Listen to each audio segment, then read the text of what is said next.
સર્વાવતારી ઉપાસ શ્રેષ્ઠદેવ ભગવાન શ્રી સ્વામિનારાયણ.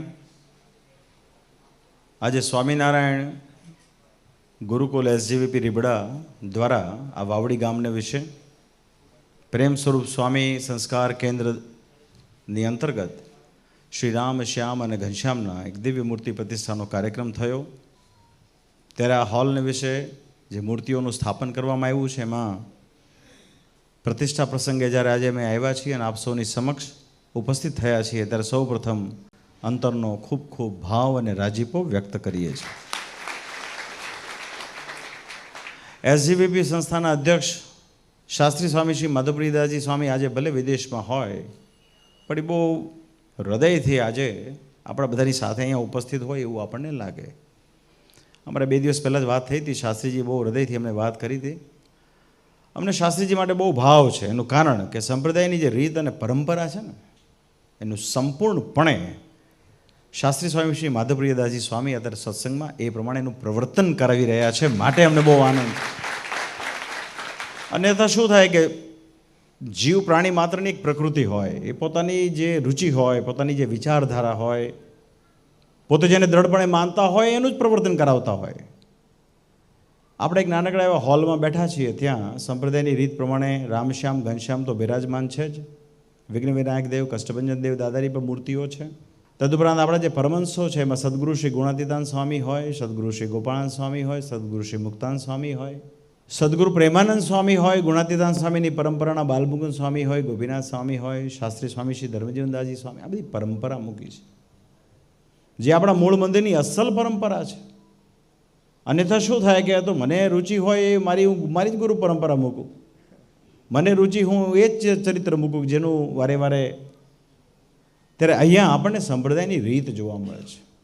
2 દેશ ગાદી હોય, લક્ષ્મીનારાયણ દેવ હોય, શ્રી નરનારાયણ દેવ હોય, શ્રી ગોપીનાથજી મહારાજ, શ્રી રાધારમણ દેવ, શ્રી મદન મોહનજી મહારાજ, સાળંગપુર નિવાસી કષ્ટભંજન દેવ, હનુમાનજી મહારાજ, આ બધા જ સ્વરૂપોની અને શાસ્ત્રની જે મૂળભૂત બાબતો છે એની ઉપર આજે 200 વર્ષ પછી પણ જો કોઈ સંસ્થા પ્રકાશ પાડી રહી હોય તો એના માટે હું હૃદયથી ધન્યવાદ આપીશ શાસ્ત્રી સ્વામી માધવપ્રિયદાસજી સ્વામીને અને સ્વામી શ્રી બાલકૃષ્ણદાસજી સ્વામીને. સ્વામી સાથે અમારો બહુ એક જૂનો હેતનો નાતો છે. એ વણ કહીએ અમને સ્વામી માટે બહુ ભાવ છે. વાલા ભક્તજનો, આખું વર્ષ એ વડતાલ ધામમાં વિરાજમાન શ્રી લક્ષ્મીનારાયણ દેવ, શ્રી હરિકૃષ્ણ મહારાજ, શ્રી રાધાકૃષ્ણ દેવ, શ્રી ધર્મદેવ, ભક્તિમાતા વાસુદેવને સ્વામિનારાયણ ભગવાને પધરાવ્યાના 200 વર્ષ પૂરા થવા જઈ રહ્યા છે. ત્યારે આખો વડતાલ દેશ, વડતાલ ગાદી કે જેની અંતર્ગત જૂનાગઢ રાધારમણ દેવ પણ આવતો હોય પ્રદેશ, ગઢપુરપતિ ગોપીનાથજી મહારાજનો પણ પ્રદેશ આવતો હોય, તો આપણા ગાદીના તમામ આગેવાન સંતો, ભક્તો તમામે સામૂહિક રીતે એવું નક્કી કર્યું કે ભગવાનની કૃપાથી આ આપણને મળેલી એક દુર્લભ તક છે. વર્તમાન સમયમાં જ્યારે 200 વર્ષનો જે સમયગાળો થયો હોય એટલા વર્ષોમાં પણ સ્વામિનારાયણ સંપ્રદાયના નામે જ્યારે અનેક શાખા વિશાખાઓ થઈ હોય ત્યારે એવા સમયમાં મૂળ સંપ્રદાયના જે ભક્તો હોય એને મૂળ સંપ્રદાયની બાબત ઉપર પ્રકાશ પાડવો એ આપણી પરમ પવિત્ર ફરજ છે. તો આજે દ્વિશતાબ્દી મહોત્સવનો કાર્યક્રમ આપણને પ્રાપ્ત થયો હોય અને ત્યાર પછી શિક્ષાપત્રીના 200 વર્ષ થશે, આચાર્ય સ્થાપનના પણ 200 વર્ષ થશે, ધોલેરાવાસી મદન મોહનજી મહારાજ હોય કે જૂનાગઢ નિવાસી રાધારમણ દેવ હોય, જ્યારે આ બધા સ્વરૂપોને 200 વર્ષ થતા હોય ત્યારે આપણે એવો એક દ્રઢ સંકલ્પ કરીએ અને કરી શકીએ એમ છીએ. કેમ કે અત્યારે નવીનભાઈ આખા સ્વામિનારાયણ સંપ્રદાયમાં, સંપ્રદાય એટલે બહુ મોટો વ્યાપક શબ્દ કહેવાય. જો એને નેરો ડાઉન કરીએ તો 2 દેશ ગાદી, પછી એમાંથી જે બધી નીકળી ગયેલી વિભાજિત શાખાઓ, આ બધાની તરફ દ્રષ્ટિ કરીએ ને તો એકમાત્ર વડતાલ લક્ષ્મીનારાયણ દેવ ગાદી પાસે 1300 કરતાં પણ વધારે સંતો છે. 1300 કરતાં પણ. અને બધા કેવા મહાન સંતોની વિરાસતના સંતો છે. એ ધ્યાની, જ્ઞાની, તપસ્વી, કર્મઠ, શાસ્ત્રોની રચના કરી શકે, મંદિરો કરાવી શકે, સંસ્થાઓ ઊભી કરી શકે, શૈક્ષણિક સંસ્થાઓની અંદર સંસ્કાર સાથે શિક્ષણ પણ પ્રોવાઈડ કરી શકે એવા મહાન સંતોની વિરાસતના આપણી પાસે સંતો છે. તો એ સંતોની શક્તિનો જો સદુપયોગ કરીએ અને એક દિશામાં મૂળ સંપ્રદાયની જે મૂળભૂત બાબતો છે એની પર જ પ્રકાશ પાડીએ, વારે વારે એનું પ્રવર્તન કરીએ તો આવતા 5 વર્ષની અંદર નિશ્ચય 20 કોષનો પ્રવાહ થાય અને આખા વિશ્વમાં મૂળ સંપ્રદાયનો જ જય જયકાર. હવે મૂળ સંપ્રદાયના જય જયકાર માટે શું કામ પ્રયત્ન કરવો જોઈએ? તો સ્વામિનારાયણ ભગવાને છે ને કલ્યાણ માટે આ સત્સંગ સ્થાપ્યો છે. આમાં માન પાન કીર્તિ ધન ધાન પ્રતિષ્ઠા અમેરિકા જવું આવું એ બધું બહુ બાય પ્રોડક્ટ છે. આમાં વાત કલ્યાણની છે અને કલ્યાણની વાત બહુ અઘરી હોય છે. એ શ્રીમદ ભાગવતજીના ગ્રંથમાં પણ જણાવ્યા પ્રમાણે ભરતજી વનમાં ગયા ભગવાનની પ્રાપ્તિ માટે. ખાલી માનવીય હેતુથી મૃગના બચ્ચામાં એમને હેત થયું ને કલ્યાણ છેટું રહી ગયું. હવે ક્યાં ભરતજી ને ક્યાં આપણે? અહીંયા તો ડગલે ને પગલે જરાક અમસ્તી કાંઈક પ્રકૃતિ મરોડાય તો ક્યાંનું ક્યાંક થઈ જાય. એમાં કલ્યાણની વાત. પણ શ્રીજી મહારાજની દયાનો કોઈ પાર નથી. મહારાજે કીધું કે અમારી સંપ્રદાયની જે રીત છે, જે પદ્ધતિ છે, અમે જે શિક્ષાપત્રીની અંદર સત્સંગી માત્રના જે ધર્મ અને નિયમ કયા છે તે પ્રમાણે કોઈ પણ કર્મયોગી બાઈભાઈ કે કોઈ સાંખ્યોગી બાઈભાઈ કે અમારા ત્યાગી કે પછી અમારા ગ્રહસ્થ કે પછી અમારા આચાર્ય મહારાજ તે પ્રમાણે વર્તે તો નિશ્ચય શ્રીજી મહારાજ કે આ ઘોર કળીકાળમાં પણ હું એને મારા અક્ષરધામનું સુખ આપું. પણ એક શરત છે કે એ પ્રમાણે વર્તવું પડે. તો એના માટેના બધા ઉત્સવો હોય છે. બાકી ઉત્સવો તો જગતમાં બહુ થાય છે, પણ ઉત્સવનું ટાઇટલ નક્કી કરતું હોય છે કે દિશા કઈ તરફ છે. આપણો ઉત્સવ છે વડતાલવાસી લક્ષ્મીનારાયણ દેવ દ્વિશતાબ્દી મહોત્સવ. આપણે ઉત્સવ સમૈયા કરીએ છીએ પરમેશ્વર ને પરમેશ્વરના અર્ચા સ્વરૂપોના નામે કરીએ છીએ. કોઈ વ્યક્તિ માત્ર માટે નથી કરતા. આ ઉત્સવ સમૈયા છે કોઈ વ્યક્તિના ઉત્કર્ષ માટે નથી કરતા. આપણે ઉત્સવ સમૈયા કરીએ છીએ કેવળ ભગવાન સ્વામિનારાયણને રાજી કરવા માટે કરીએ છીએ. તો વાલા ભક્તજનો એવી તક મળી હોય તો એમાં ખાસ કરીને આપ સર્વ એમાં સંમિલિત થાઓ, એના માટે અમે પ્રયાસ કરીએ છીએ. બાકી હમણાં બાલસ્વામી બહુ એક સરસ સૂચક વાર્તા કરી, જો સોવત હૈ વો ખોવત હૈ, જે હુએ ને એના ભાગમાં પાડો જ આવે. એટલે અમે નક્કી કર્યું કે આપણે હું નથી. એટલે કોક મને કે તમે આમ છે ને તેમ છે ને થાકી જતા હશો ને. મેં કીધું થાક બાક છે ને વિચારો તો લાગે. ઘોર ગરમીમાં પણ તમને જો વિચાર આવે ને બહુ ગરમી બહુ ગરમી બહુ ગરમી હાય હાય હાય તો તમને ગરમી લાગે. બાકી તમે એમ વિચારો ગરમી જેવું છે જ નહીં તો ગરમી ન લાગે. હવે તો વિચાર ઉપર છે. અમને એમ લાગે શ્રીજી મહારાજની દયાથી આવી સરસ મજાની તક અમને પ્રાપ્ત થઈ હોય તો પછી શા માટે થાકનો વિચાર કરીએ.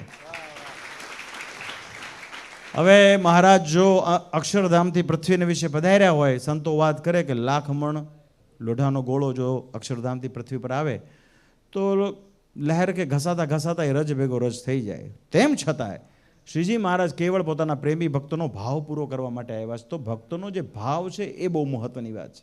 બીજું એમાં પ્રેમ, ત્રીજું એમાં મહાત્મ. આ બધી બાબતોનો જ્યારે સંયોગ ઊભો થાય ને ત્યારે સત્સંગની અંદર કામ કરવાની બહુ મજા આવતી હોય છે. અને એમાંય જ્યારે આવા પ્રેમી ભક્તો હોય એની મધ્યમાં જવું તો અમને બહુ ગમતું હોય છે. માટે આવીએ છીએ. અમે એવો સંકલ્પ કર્યો કે ભાઈ ઘણા વર્ષોથી હું સાંભળતો આવ્યો છું કે આ ગામમાં મહારાજ મંદિર કરે 20 વર્ષ થયા, 30 વર્ષ થયા, 40 વર્ષ થયા, કોઈ મહારાજ આવ્યા નથી. તે મેણું મને સીધું વાગે. મને એમ થાય કે આપણે બેઠા હોય ને આટલી બધી સરસ વ્યવસ્થા છે. અત્યારે તો રોડ રસ્તા સરસ છે, પલકારામાં પહોંચી જવાય ગમે ત્યાંથી ગમે ત્યાં. તો અમે એવું નક્કી કર્યું છે કે આવતા 5 વર્ષ સુધીમાં આ સંપ્રદાયમાં એક પણ મંદિર આચાર્યની આરતી વગરનું રહેવા દેવું નથી. પણ અમારા દિલમાં એવો ભાવ કે ભાઈ આપણે કરીએ. તો એ પણ અમે સ્વામીજીની વાત કરી તો 2 દિવસ દરમિયાન લગભગ 8-10 ગામોમાં જશું, ત્યાં આરતી કરીશું. ભગવાનના ચરણમાં પ્રાર્થના કરું છું આ સત્સંગ આપણને મળ્યો છે ને આપણા બહુ મોટા ભાગ્ય છે. મનુષ્ય જન્મની સાર્થકતા જે છે ભગવાનની ઓળખ થાય, સત્સંગી કુટુંબ પરિવારમાં જન્મ પ્રાપ્ત થવો, એવા માતા પિતા પ્રાપ્ત થવા, એવું કુટુંબ પરિવાર પ્રાપ્ત થવું કે જ્યાં ભગવાનની ઓળખ થાય, એવા સંતોની પ્રાપ્તિ થાય. અને સંતો એને જ કહેવાય કે જે પરમેશ્વર સાથે આપણો ભેટો કરાવી દે. સદગુરુ ગુણાતીતાનંદ સ્વામી એવું કહેતા વારે વારે. આપણે બધા એને મુખ્ય રીતે કહીએ છીએ કે ભગવાનની ઓળખાણ કરાવે તે સંત અને પોતાની ઓળખાણ કરાવે તે બીજા. તો વાલા ભક્તો મૂળ વાત એ છે આપણને એવા સંતો મળ્યા છે અને આ સંતો આપણને પરમેશ્વરની ઓળખાણ કરાવી આપે છે. આપણું જે કંઈ પણ આપણી તન મન ધનની જે શક્તિ છે એ શક્તિનો સદુપયોગ સત્સંગના સારા કાર્યો માટે થાય છે.